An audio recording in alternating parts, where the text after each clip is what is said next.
In the 21st century, the face of modern warfare has changed beyond recognition. Victory on the battlefield is no longer determined simply by the number of tanks, fighter jets, or boots on the ground. Instead, it is defined by the power of technology and innovation. One of the clearest examples of this dramatic shift comes from the latest shocking report. More than 200 homemade drones, built inside Ukraine, were launched in a single massive wave against a North Korean convoy of armored vehicles and transport trucks. The outcome was devastating. Every vehicle in the column was obliterated.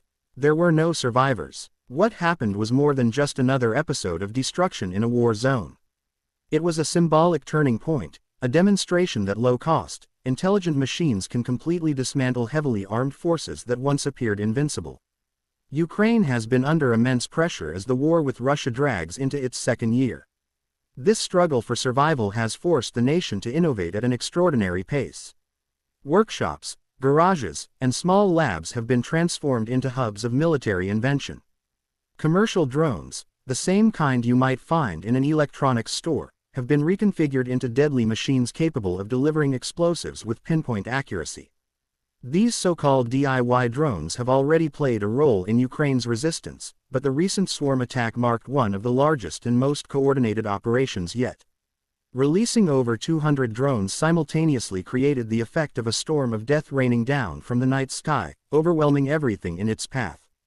The North Korean convoy that became the target was reportedly transporting military supplies, armored carriers, and buses packed with soldiers. The convoy was moving through a remote route, believed to be part of a secret mission to funnel support toward Russia's war effort. Ukraine's forces seized the moment to combine guerrilla tactics with cutting-edge technology. In the dark of night, the drones were unleashed. Footage leaked online showed flashes of fire erupting across the horizon as the explosives detonated in rapid succession, consuming trucks and personnel in waves of destruction. The scene resembled a firestorm, wiping out an entire column in minutes. What startled observers was the almost complete absence of air defense. The convoy lacked protective systems capable of countering a drone swarm.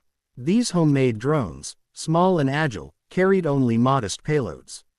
But when deployed in overwhelming numbers, they proved unstoppable.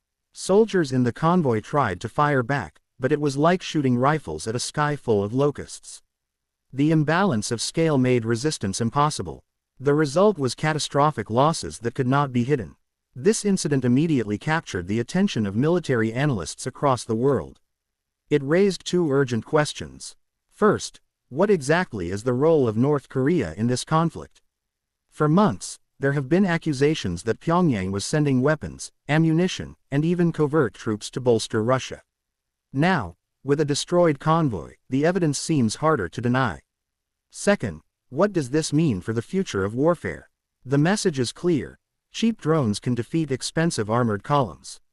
Any military still relying on large convoys of vehicles without advanced counter-drone systems risks repeating the same disaster. Ukraine's tactical brilliance was not only about destruction. It was psychological warfare. Imagine the fear spreading through enemy ranks as news of an entire convoy erased in minutes makes its way across the front lines. Morale shatters when soldiers realize that safety cannot be guaranteed, not even for heavily armed units.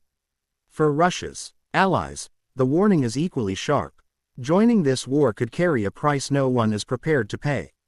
Some analysts even describe Ukraine's drones as a psychological weapon on par with nuclear deterrence. Not because they produce the same scale of devastation, but because of the constant, gnawing fear they create. Attacks that can happen anytime, anywhere, without warning, make soldiers feel vulnerable and exposed. The symbolism is especially humiliating for North Korea, a state that boasts about its powerful army and heavy weaponry, only to see its forces annihilated by low-budget machines assembled with consumer parts. Strategically, this could put Russia under greater pressure. Instead of strengthening Moscow's war effort, its allies are now becoming weak links, targets that Ukraine can strike effectively.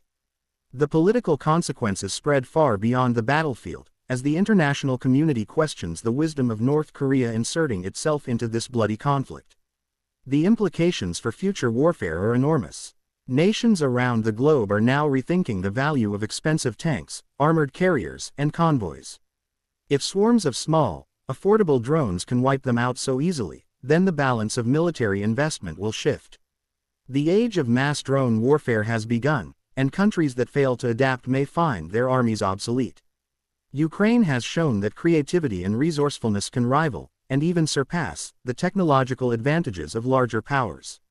What makes this development even more remarkable is the simplicity of the technology involved. Many of Ukraine's drones were built using commercially available parts, GoPro cameras, consumer batteries, and even 3D printed plastic components. Yet, when repurposed into weapons, they became a force capable of reshaping the battlefield. This kind of ingenuity proves that wars in the future will not be won by who spends the most money, but by who thinks the most creatively. As the footage circulates and the world debates the morality of drone warfare, one fact remains undeniable. The image of an entire convoy, with every soldier lost, has left a haunting mark on the global conscience. Was it cruel? Undoubtedly. But from Ukraine's perspective, it was survival. And survival demands innovation. This event is not a fleeting headline. It is a warning to every nation. War in the 21st century will be defined not by massive machines of steel, but by swarms of small devices, cheap, smart, and deadly. The drone era has arrived, and the world must now reckon with its consequences.